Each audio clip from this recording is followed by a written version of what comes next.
Hey there, I'm Evelyn Harper, 40 years old.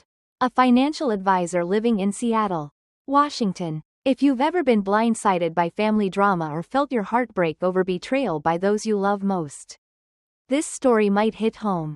It's about how I went from being my sister's biggest cheerleader to being uninvited from her wedding, and the long, messy journey to reclaim my self-worth. If you're dealing with family chaos or struggling to set boundaries, stick around, drop a comment, hit like, and subscribe, because sometimes the hardest moments teach us the most about strength. Let's dive into my story. I grew up in a cozy craftsman-style house in Tacoma, just a short drive from Seattle. My younger sister, Sophie, 5 years my junior, was my partner in crime. We shared everything. Late-night giggles over rom-coms. Secrets whispered under the covers. Dreams of our futures scrawled in glittery journals. I was the responsible one, teaching Sophie how to braid her hair, helping her navigate middle school bullies, and cheering at her high school art shows where her vibrant paintings stole the spotlight. Our mom, Margaret, never hid her favoritism. Sophie, with her infectious laugh and artistic flair, was the golden child. I was the serious one, always told to lighten up. Our dad, Richard, stayed on the sidelines, retreating to his garage to tinker with woodworking projects rather than face mom's sharp tongue. As the eldest, I became the family's fixer by default, coordinating home repairs when the roof leaked, covering bills when money was tight, dipping into my savings to keep things afloat. It was just what I did. No questions asked. My career as a financial advisor at a top-tier firm in downtown Seattle kept me busy, managing multi-million-dollar portfolios for clients. I loved the precision of numbers, the way they could be shaped into stability. Yet, I was still the go-to for family finances. When Sophie's art school tuition outstripped our parents' contributions, I quietly covered the shortfall. It wasn't a burden. Seeing Sophie chase her dream of becoming an illustrator filled me with pride. Her joy was my joy. When Sophie met Ethan Carter at a Capitol Hill art gallery opening 3 years ago, I saw the spark immediately. Ethan, a tech entrepreneur from a well-off family in Bellevue, wasn't flashy despite his wealth. He adored Sophie's creativity, encouraging her to pursue her passion. Their engagement in the fall of 2022 was no surprise.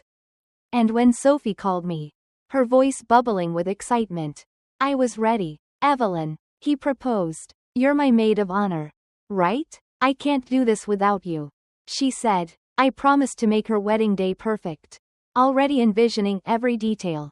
The early days of wedding planning were magical. Sophie and I spent weekends touring venues around Puget Sound, charming barns in Woodinville, waterfront estates in Bainbridge Island, elegant ballrooms in Seattle. We sipped coffee at Pike Place Market, pinning ideas for floral arrangements, vintage table settings, and sage and lavender color schemes on Pinterest boards. My condo in Belltown became wedding central, overflowing with bridal magazines, fabric swatches, and checklists I meticulously updated. I wanted Sophie's vision to come to life, down to the last detail. But the first crack appeared during a family dinner at our parents' house to discuss the wedding budget. Mom arrived with a sleek leather-bound planner I'd never seen before. Before we'd even passed the mashed potatoes, she announced, "I've booked the Fairmont Olympic Hotel for next summer." It was the only date available, so I grabbed it. Sophie's eyes lit up, but she looked surprised. "Mom, that's amazing." But Evelyn and I were still comparing venues. Mom waved her off, her tone dismissive. "Sweetie, the Fairmont books up years in advance. You're lucky I got a cancellation." She shot me a triumphant glance, as if daring me to object. I bit my tongue, but the message was clear. Mom was taking control.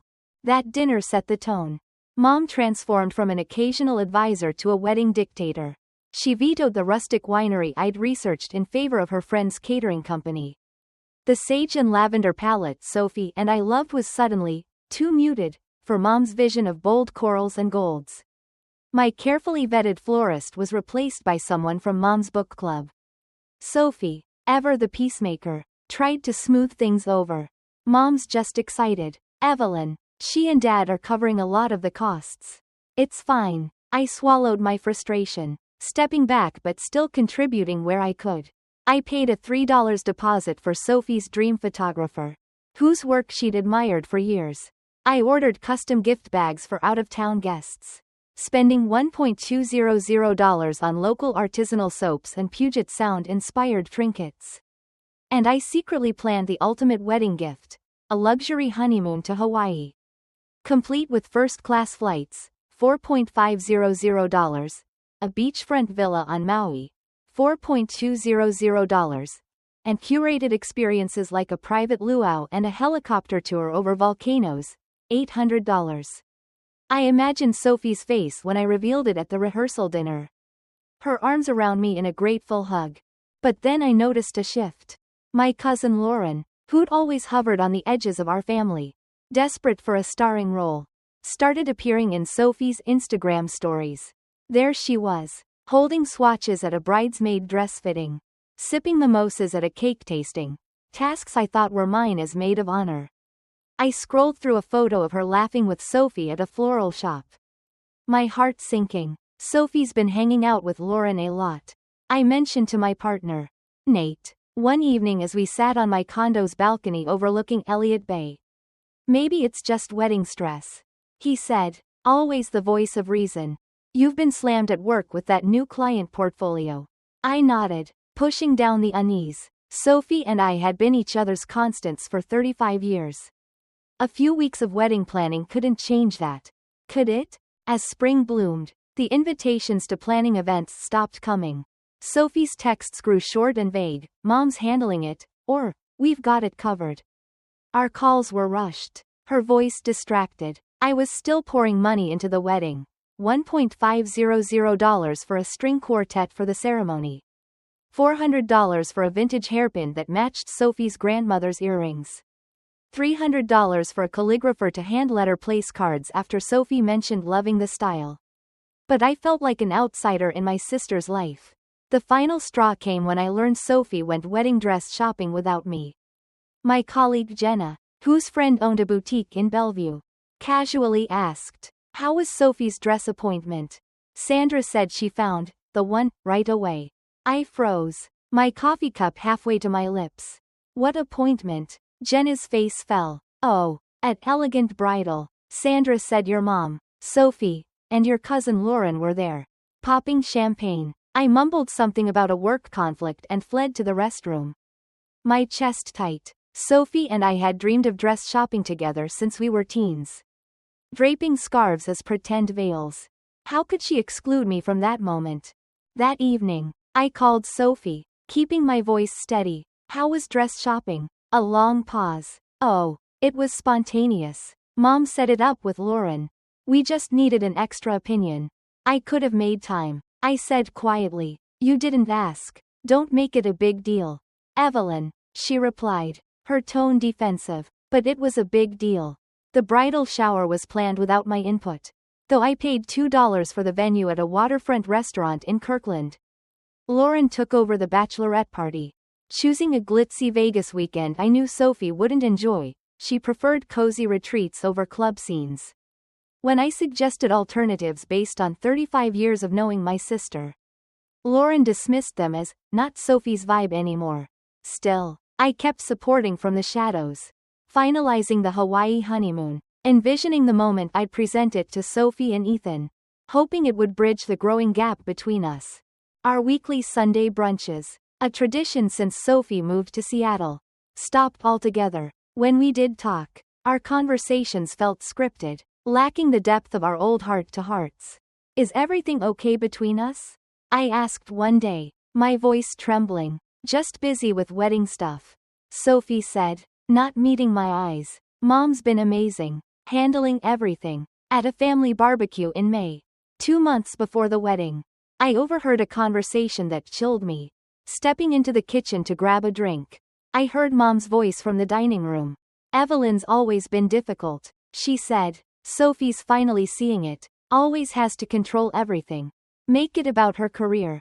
Her money." Lauren chimed in, her tone dripping with fake sympathy. "It must be hard for Sophie, especially during her wedding when she should be the star." I stood frozen, water spilling over my glass. My own mother was painting me as a villain, orchestrating my exclusion from Sophie's life. That night, I broke down to Nate. The weight of months of hurt crashing over me. What if they don't even want me at the wedding? I sobbed. That's not possible, he said, pulling me close. You're her sister. You've done nothing but support her. But doubt not at me. Mom's persuasive, I whispered. She twists things. Nate was firm. You need to talk to Sophie directly. No more guessing. He was right. I texted Sophie the next morning. We need to talk about the wedding and us. Can we meet tomorrow? Her reply came hours later. Super busy. Come to Mom and Dad's Thursday at 7. Those 5 days felt endless. I rehearsed what I'd say, determined to express my hurt without accusing. I hoped Sophie was just caught in Mom's web, not choosing to push me away. Thursday evening, I parked outside my parents' Tacoma home.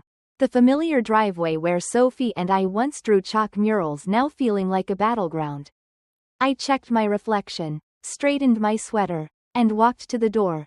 Mom answered, her expression cold. We're in the living room, she said, turning away. Inside, the scene felt staged. Dad sat in his armchair, looking weary. Sophie perched on the sofa, eyes down, hands twisting. Mom stood behind her, hand on the sofa back like a sentinel. And there, in my usual seat, was Lauren, her face a mix of smugness and feigned concern. What's going on? I asked, standing when no one offered a seat. We're here to talk about the wedding, Mom said before Sophie could speak. Your involvement has become problematic. Evelyn, my heart sank. Problematic? I echoed, looking at Sophie, who wouldn't meet my gaze. Your controlling behavior. Your need to make everything about you. Mom said, ticking off points like a prosecutor. Your opinions. Your money. It's overshadowing Sophie's moment. I felt like I'd stepped into a nightmare. Sophie, I said, desperate for her to speak. She looked up, her expression a mix of guilt and resolve. It's been stressful, Evelyn. Every time you're involved, there's tension. Mom thinks. I cut in softly. What do you think, Sophie? Mom stepped forward, blocking Sophie. She wants a happy wedding. Your presence makes that impossible. The words hit like a sledgehammer. My presence in planning? I asked, clinging to hope. Mom's lips curved into a smirk. We've all agreed you're not welcome at the wedding. Not as maid of honor. Not as a guest. Silence swallowed the room. Dad shifted but said nothing. Lauren stared at the floor. Sophie, my sister, my best friend for 35 years, sat silent, complicit. When was this decided? I asked, my voice steady despite the chaos inside. Weeks ago, Mom said, savoring the moment. Sophie chose Lauren as maid of honor. I turned to Lauren. Congratulations, I said flatly. It's not personal, she lied. I looked at Sophie one last time. Is this what you want? Mom answered again. She wants a drama-free wedding. You've always been too controlling. I walked out. Sophie's faint, Evelyn, trailing behind me. But no one followed. The drive back to Seattle was a blur. Tears smearing the city lights. I pulled over twice, unable to see through the haze. My phone buzzed with texts. But I ignored them. At home, Nate's hopeful expression crumbled when he saw me. What happened? He asked, pulling me into a hug. The story spilled out in fragments. Mom's smirk, Sophie's silence, Lauren's triumph, Dad's inaction. They can't do this, Nate said, outraged. You're her sister. Apparently, that doesn't matter. I whispered. What are you going to do? He asked. I stared out at the Seattle skyline, feeling hollow but resolute. I don't know yet, but I deserve better. Sleep didn't come that night. At my kitchen table, a cold cup of tea beside me, I cataloged my contributions. $3 for the photographer, $1.200 for guest bags, $1.500 for the quartet, $400 for the hairpin, $300 for calligraphy, $9.500 for the Hawaii honeymoon, $15.900 total. By dawn, I'd cancelled the honeymoon, transferring funds back to my account and emailing vendors to halt plans. I reported unauthorized charges to my credit card company. Mom had used my card for $1 in extra decor without permission. I turned off my phone and walked through Pike Place Market. The salty air grounding me as I processed the betrayal. Sophie and I had shared everything for decades. How could she let this happen? Lunch with my best friend, Claire, brought clarity. Your mom's been bad-mouthing you for months, she said, her voice low. At Sophie's engagement party, she told my mom you were jealous of Sophie's happiness. At a neighborhood barbecue, she said you were emotionally unstable, that the family was walking on eggshells. I was stunned. Mom wasn't just excluding me from the wedding, she was rewriting my reputation. Why? I asked. Control, Claire said. You're successful, independent. My dad always said your mom resented you for that. The pieces fell into place. Mom's forgotten invitations to family events.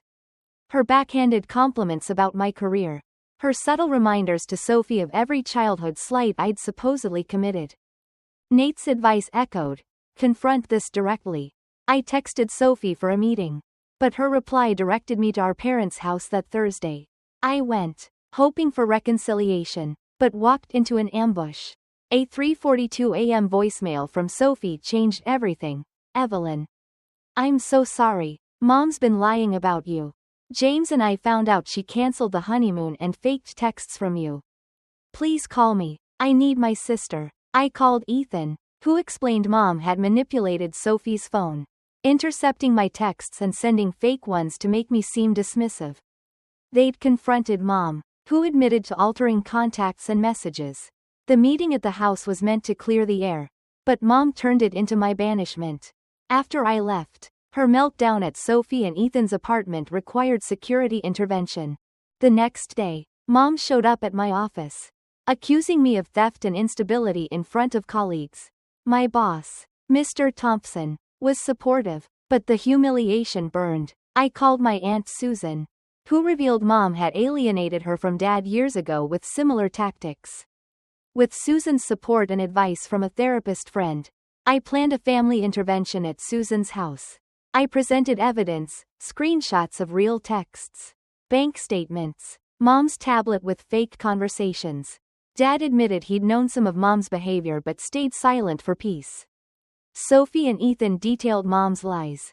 When Mom arrived, expecting a budget meeting, she faced the truth. Her denials turned to rage, then tears, but the family stood firm. Sophie reinstated me as maid of honor, limiting Mom's role. The wedding at the Fairmont was beautiful, though Mom's compliance was strained. During the reception, she offered a rare moment of vulnerability, admitting she'd started therapy and acknowledging my attention to detail, a small but significant step. Post-wedding, we began group therapy. Mom's progress was uneven, but Dad found his voice, and Sophie and I rebuilt our bond. I set firmer boundaries, rebooked a scaled-down Hawaii honeymoon for Sophie and Ethan, and learned to value myself beyond what I give. A year later, Nate proposed during a hike in the Cascades. Our wedding plans are simple, with clear boundaries. Sophie's daughter, Emma Evelyn, is a testament to our restored sisterhood. Healing isn't linear, but I've learned forgiveness means setting boundaries that foster healthy love. If you've faced family manipulation, share your story below, like, subscribe, and let's keep this conversation going. Your strength matters.